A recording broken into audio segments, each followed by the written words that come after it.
Attention stance. Neutral stance. Sir! Guard stance. Back fist high. Reverse punch low. Ready? 1. 6. And 10.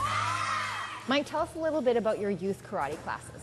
Well, the class going on right now is mostly 10 to 14-year-olds, but I do start at 4 years old, and then go from 4 to 7 is our Little Dragons program, and then we have 8 to 10, 12 years old, and then this is mostly the 10 and up. Katherine, how old are you and how long have you been doing karate for? Well, I've been doing karate for 3 years and I'm 7 years old right now.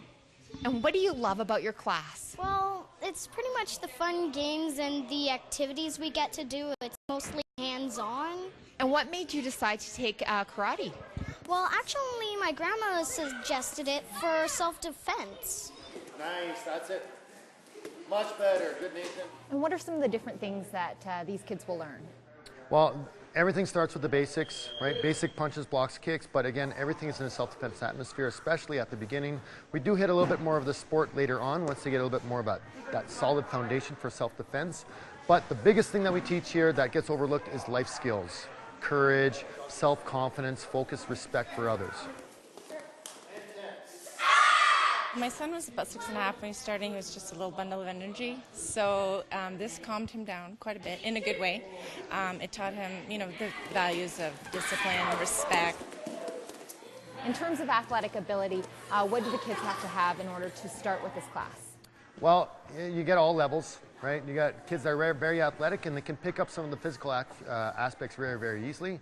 Some of the other kids might be a little bit heavier, a little bit slower, but really general fitness of a kid is fine. How long does it usually take for kids to really get it, for the concepts, for the discipline? You know what, it's always the tricky one. And it really depends on how the kid is when they come in. So I've had a child when he came in, he would stand behind his father whenever I was talking to him, very shy, very quiet. And although it's a little sad when you first see him because that lack of self-confidence, that same kid aspiring right now, he's a brown belt, and I'm willing to bet I could put him in front of the class and he won't shut up. He's very self-confident. He's been with me for about 3 years. So the nice thing is he's only spent about 10, 11 years being that shy, quiet type, and now we got him out of his bubble. A lot more confidence, and that's the nicest thing about teaching kids is they've only spent a short amount of time being very shy.